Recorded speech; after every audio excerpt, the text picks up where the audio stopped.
As I descended deeper, every kick of my fins felt heavier. Every breath grew harder.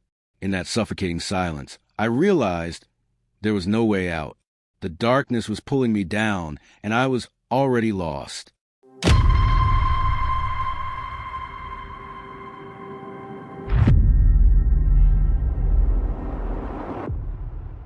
My name is Ben McDaniel. I left my life behind in the caves of Vortex Spring. I was 30 years old, standing on the edge of everything I couldn't fix. When people think of a man who disappears underwater, they picture someone fearless, maybe reckless, chasing danger. But I wasn't running towards something. I was running away. A few months before I came to Vortex Spring, I had hit rock bottom.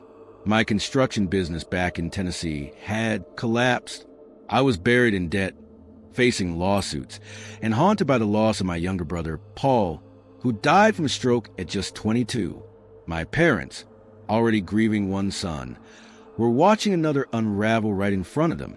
So I packed my things, loaded my scuba gear, and drove south to Florida, to Vortex Spring, a remote, crystal-clear diving hole near Ponce de Leon, known to some as paradise and to others as a graveyard.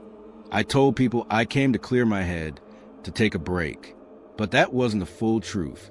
I came because I felt like I was drowning on land.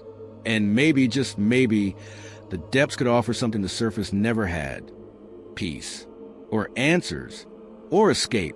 At Vortex, I could breathe underwater. I could disappear, if only for an hour at a time.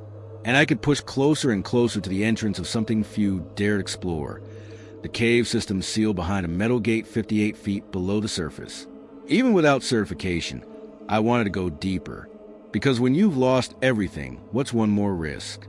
By late August 2010, I was practically living at Vortex Spring. I dive almost every day, testing new routes, recording notes, sketching maps of the cave system like I was preparing for something big. And the regulars noticed.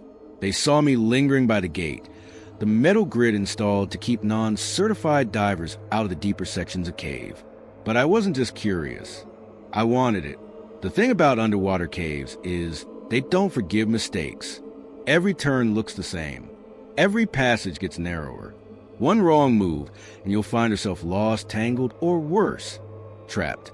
Even the most experienced cave divers respect the gate like a warning. But me, I saw it as a challenge. A line drawn in darkness, daring someone to cross it, and someone let me.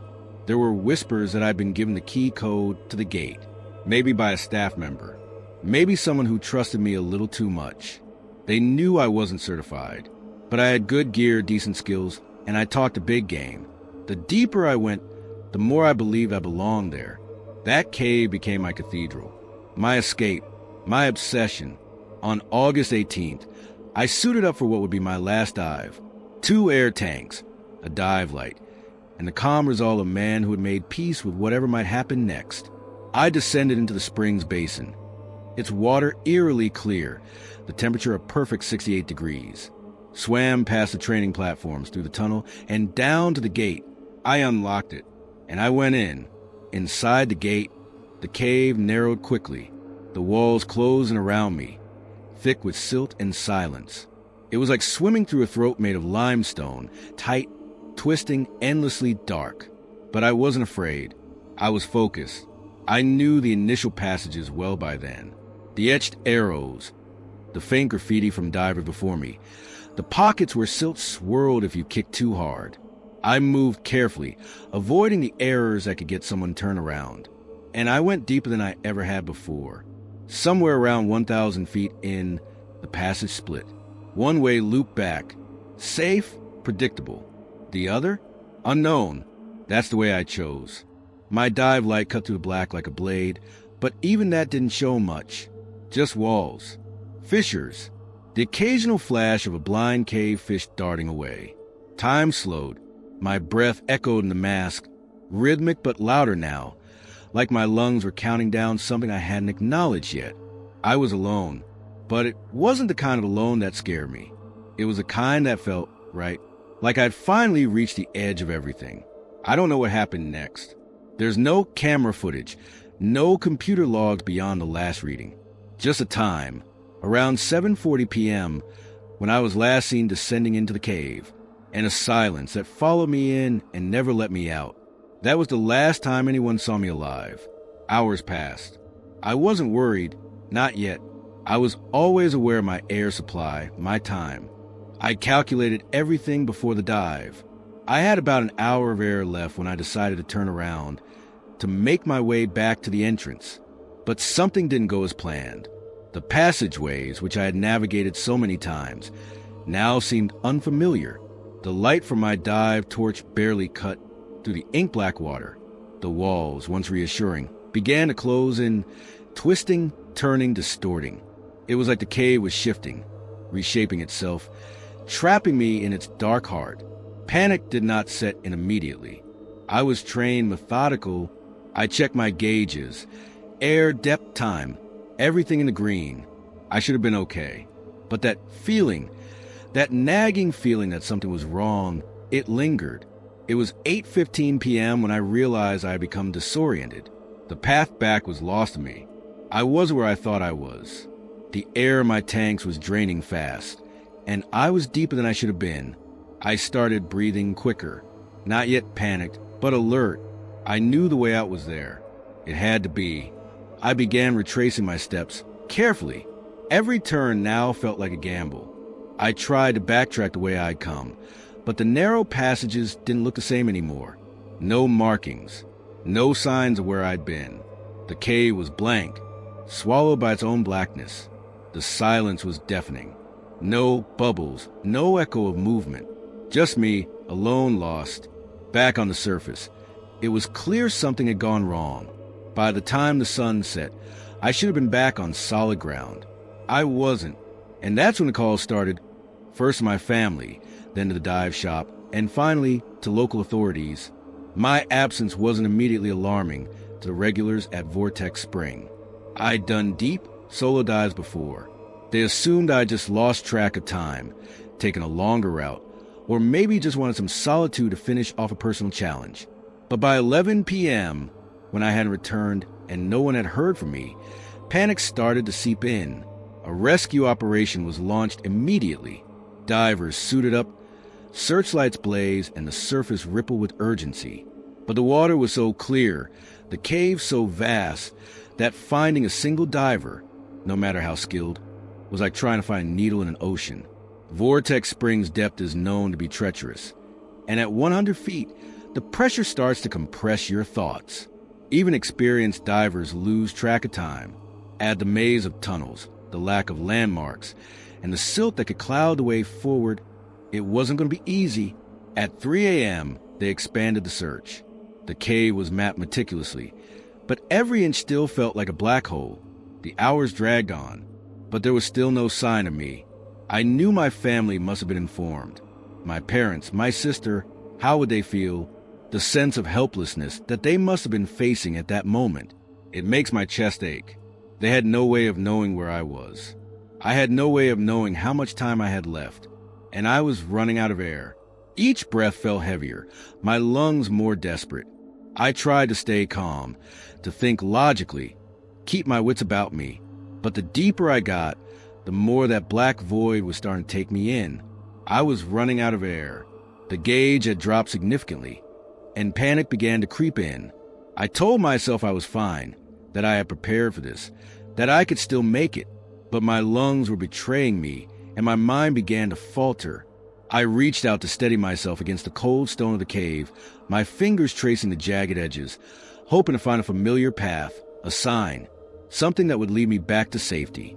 But the darkness was thickening around me, swallowing my efforts. The light from my dive torch flickered, casting strange shadows on the walls, shapes that didn't make sense, as though the very cave was mocking me. I checked my air gauge once more. There was no time left. My breath was shallow. Every inhale felt like it might be the last. I thought of my family then. My parents, my sister, my friends, the people I had left behind, the people who would never understand what had happened to me. I wasn't ready for this. I hadn't said goodbye. I hadn't prepared them for the possibility of never returning. But the longer I stayed in that dark, suffocating cave, the more I realized something else. There was no escape now.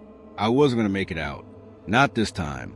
I could feel the water closing in, the weight of it pressing against me, and I let myself sink deeper into the calm, accepting the fact that I had reached the end of my journey. It was strange. I was scared, yes, but also calm. There was a resignation in the air I had never experienced before, like I was finally where I was meant to be, in the deep, dark place that had always called me. The last thing I remember before the light from my torch went out completely was a sharp, bitter breath. Then there was nothing, no sound, no feeling, just a void. The world continued to turn, oblivious to what happened beneath the surface. At Vortex Spring, the search was relentless. Divers pushed forward into the cave's depths, torches illuminating the dark waters, hoping against hope to find me.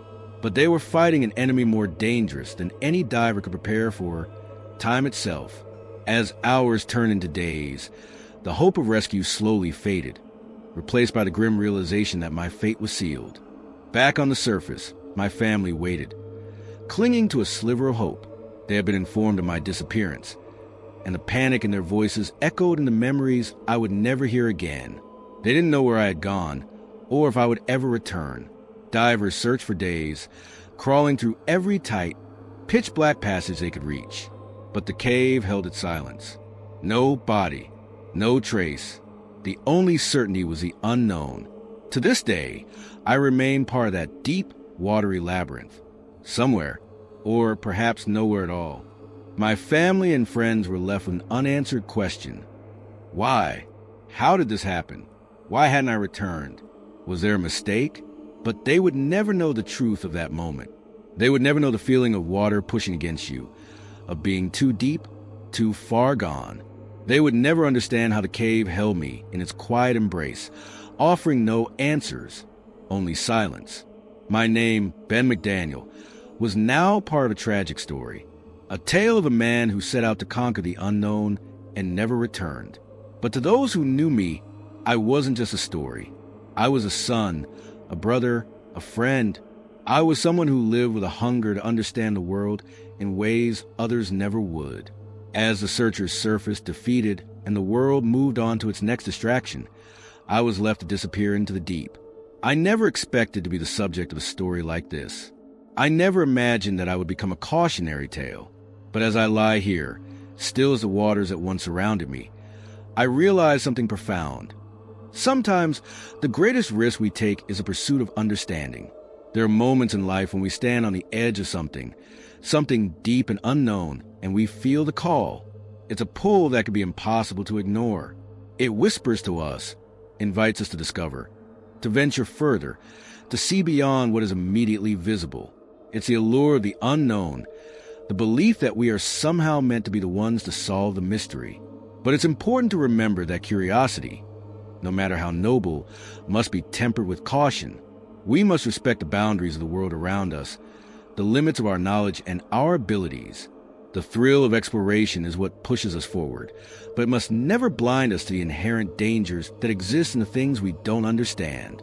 I was never afraid of the water, of the caves, or the challenges they posed. But in the depths of Vortex Spring, I learned something crucial. The abyss doesn't care about our bravery or our thirst for discovery. It doesn't know ambition. It doesn't know dreams. All it knows is silence and time. As much as I love the exploration, the thrill of venturing into unknown territory, I now see that we are just visitors in these places. They are older, deeper, and more patient than we can ever hope to be.